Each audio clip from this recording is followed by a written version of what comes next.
వెలుతురు వచ్చిన కొంతసేపటికే చీకటి కూడా వచ్చేసిందండి. శీతాకాలం కదా, తొందరగా చీకటి పడిపోతుంది. నేను ఆఫీస్ నుంచి ఇంటికి వచ్చేసరికి 7 అయింది. అదేంటో కానీ ఆఫీస్లో ఈరోజు చాలా ప్రెజర్ ఉందండి. ఇంటికి వచ్చిన తర్వాత ఓ బరువు పక్కన పెట్టినట్టు ఫీలింగ్.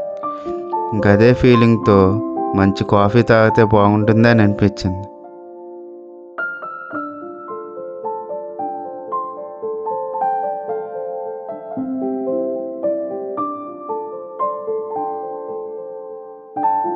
ఇంకా ఆలస్యం చేయకుండా మా ఊళ్ళో ఉన్న టీ కొట్టుకు వెళ్ళా.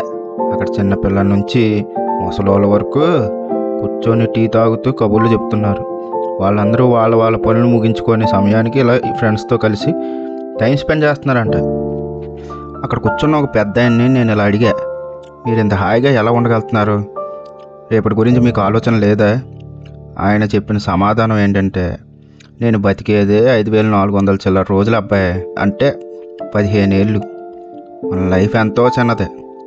గడిచిపోయిన కాలం ఎలాగో మళ్ళీ రాదు, కాలం మనల్ని దాటి వెళ్ళదు అని ఒక మంచి మాట చెప్పారు.